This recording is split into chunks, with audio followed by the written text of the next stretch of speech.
Hello, I'm Emily Burns, Curator at Watts Gallery Artists Village. I'm going to give you a short tour of our new exhibition, Pre-Raphaelite Treasures, Drawings and Watercolours from the Ashmolean Museum. This exhibition consists of works from the Ashmolean Museum's collection of pre-Raphaelite drawings and watercolours, interspersed with items from the Watts Gallery's own collection. The Pre-Raphaelite movement was begun by 7 young artists who rebelled against the traditional teaching methods of the Royal Academy. Seeking to depart from the style of artists who came after the Italian Renaissance painter Raphael and looking to early artistic models, they formed the Pre-Raphaelite Brotherhood in 1848. What began as a secret society turned into a movement which transformed British art. The Pre-Raphaelites are best known for their paintings, but they were also keen draftsmen, creating drawings as works of art in their own right, as well as preparatory studies for their illustrations, paintings, and decorative designs. The drawings and watercolours displayed in this exhibition show that there was no single Pre-Raphaelite style, but rather a shared ethos. To closely study nature, to champion and capture the likenesses of their friends and heroes, to take inspiration from historical and literary subjects, and, overall, to be original. This exhibition is made up of 7 different sections, and I'm now going to give you a quick introduction to each.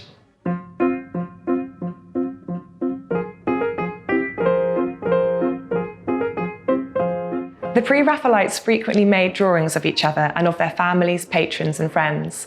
Some of these portraits were made as finished artworks, while others were used as exercises to practice their skills of observation and develop new techniques. Drawing also presented a means of experimenting with the poses, gestures, and expressions of figures that would be included within more complex compositions. These informal portraits provide an invaluable record of the likenesses of key figures in the Pre-Raphaelite movement, offering a personal insight into the artists and their circle, often in their private moments. Close friends John Everett Millais and Charles Alston Collins made these pencil portraits of each other while staying with their patrons Thomas and Martha Combe in Oxford. You can see that they signed their drawings with the initials PRB, even though Collins was never formally a member of the Pre-Raphaelite Brotherhood. Millais proposed Collins join the Brotherhood, but his candidacy was opposed by members Thomas Woolner and William Michael Rossetti. Both artists adhered to the clear-sighted honesty and exactness on which the Pre-Raphaelites prided themselves. Millais has managed to convey Collins's striking eyes and springy hair, while Collins details early signs that Millais, then aged 21, would become prematurely bald. The leading members of the Pre-Raphaelite movement had very different artistic backgrounds. John Everett Millais and William Holman Hunt went through the rigorous training of the Royal Academy schools, whereas others such as Dante Gabriel Rossetti and Edward Burne-Jones were mostly self-taught. As a result, the drawings and watercolours of the Pre-Raphaelites display a variety of styles, techniques, and media. Edward Burne-Jones particularly enjoyed experimenting with materials and artistic approaches. His earlier drawings were mostly of detailed penwork, but for this drawing of a woman's head, the artist has used very soft red and black chalk on textured paper, dragging it over the paper so lightly that the pigment has raked across the ridges. The effect perfectly captures the texture and volume of the sitter's frizzy hair. For the features, especially the eye, Burne-Jones has applied the chalk in a much finer, more precise manner. The picture beside this one is quite different. Burne-Jones enjoyed using metallic paints, and here chose gold paint to depict the symbolic figure of hope. He would have known the painting of the same name by G.F. Watts, which was exhibited in 1886 and widely reproduced. A version of the painting is on display nearby in the historic galleries here at Watts Gallery. Watts's picture is a comment on the poor state of the world, showing hope as a blindfolded figure, despairingly playing the last remaining string on a broken lyre. In Burne-Jones's more optimistic drawing, however, hope triumphantly rises from a tomb with her arms outstretched towards the sky.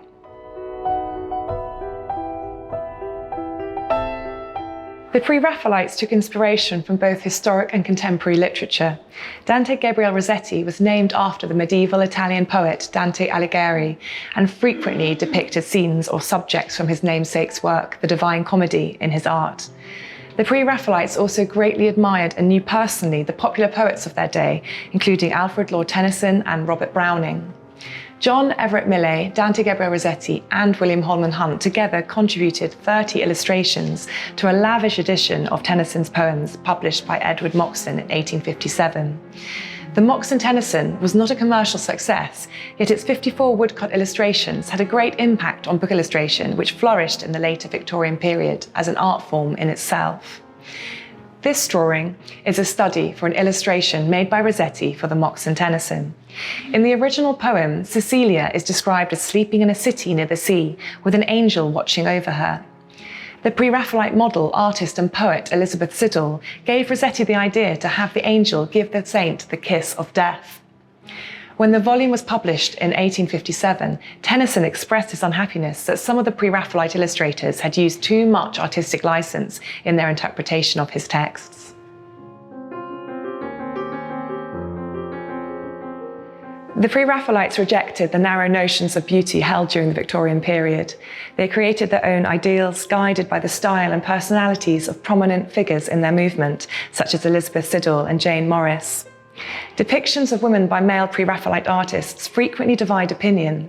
Some see them as turning female sitters into submissive objects designed to please the male gaze. For other viewers, they are celebrations of female beauty that convey an inner life and independence. It has now been proposed that these women were more involved in the creative process than has previously been recognised. Far from being simply passive models, they were active participants in the development of Pre-Raphaelite visual culture. Rossetti first saw the actress Louisa Ruth Herbert performing on stage and made a quick sketch which he annotated Stunner Number 1. He used the word stunner to denote excellence, whether in poetry, painting, or in beautiful models. Rossetti was delighted when she agreed to sit for her portrait 2 years later, writing to her friend, "I'm in the stunning position this morning of expecting the actual visit of a model whom I have been longing to paint for years." The artist wrote that Herbert had the most varied and highest expression I ever saw in a woman's face, beside abundant beauty. Oh my eye, such luck.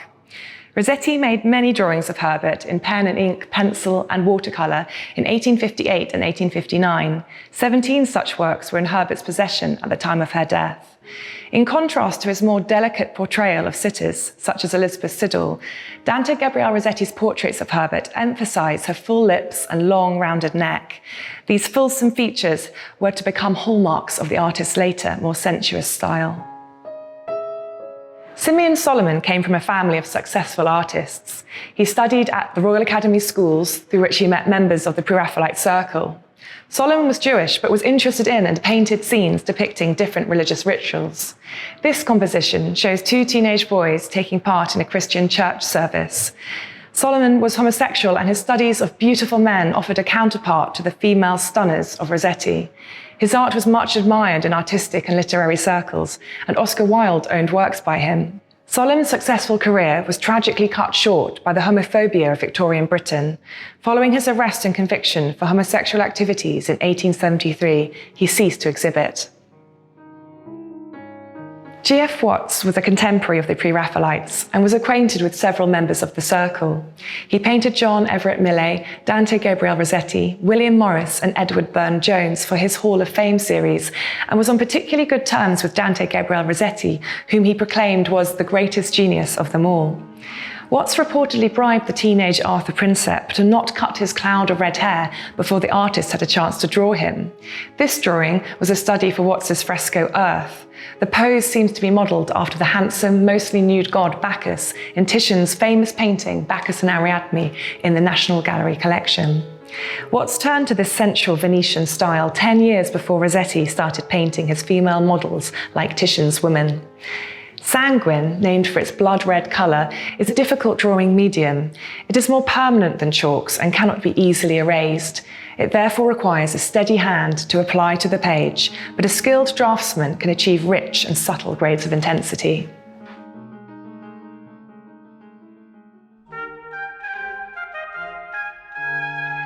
In a break from traditional studio-based practice, Pre-Raphaelite landscape painters like to work outdoors. They aim to capture the exact effects of sunlight and shadow and to include the smallest details.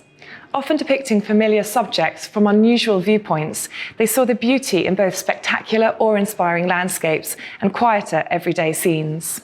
When working with watercolour, they added opaque body colour to transparent watercolour washes to produce the stronger, more intense colours that were the hallmark of their oil paintings.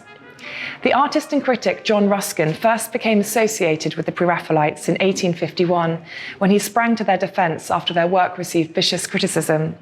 The group was influenced by Ruskin's book Modern Painters and followed his advice to closely observe nature, transcribing what they saw with the accuracy of a botanist or a geologist. Ruskin himself was entranced by the natural world. His work adopts a style of hyperreal clarity. John William Inchbald was fascinated by prehistoric remains, and his representation of this large stone makes it look like a pagan monument. The exact location of this scene is unknown, yet the light of the rising sun breaking over the hillside in the background has enabled the artist to document the dazzling range of colours found in nature. Inchbald's depiction of the moss-ridden surface of the weathered stone and the fallen leaves surrounding it exemplify the pre-Raphaelite dedication to copying nature in minute detail.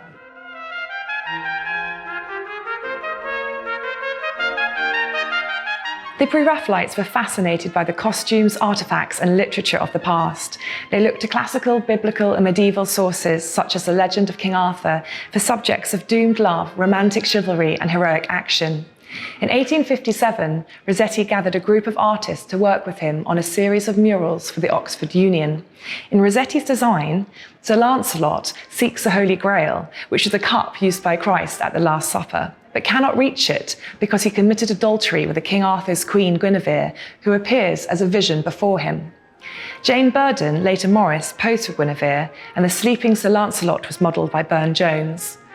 The artist painted directly onto whitewashed brick in an experienced attempt to imitate medieval frescoes, but used materials that began to deteriorate almost immediately. This unfinished study shows how each design had to accommodate 2 circular 6-foil windows.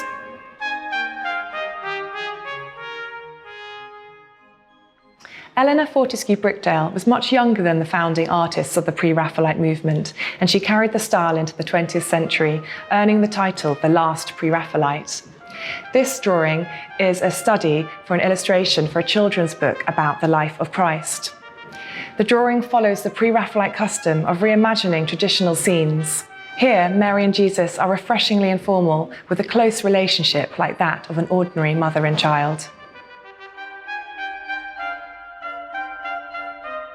Many of the drawings and watercolours in this exhibition are standalone works of art. The works assembled in this section, however, were all part of the preparation for something else, a mosaic, a stained glass window, or interior decoration. These works give an important insight into each artist's creative process and demonstrate the evolution of their designs. In 1861, drawing took on a new role in the preparatory works made for Morris, Marshall, Faulkner & Co., later Morris & Company. The firm, as it was known, set out to transform the design and decoration of domestic and church interiors. Among its founding members were William Morris, Dante Gabriel Rossetti, Ford Madox Brown, and Edward Burne-Jones, who all produced designs. In order to meet demand, works on paper became a fundamental part of the production process and were retained for adaptation and reuse. Edward Burne-Jones made hundreds of stained glass designs for windows to be manufactured by William Morris's firm. He drew the figures and Morris chose the colours, adding decorative backgrounds as necessary. This pair of musician angels was for the east window of the Church of St Michael and All Angels, Lyndhurst, Hampshire. The window was once in the early triumphs, which led to a steady stream of further commissions.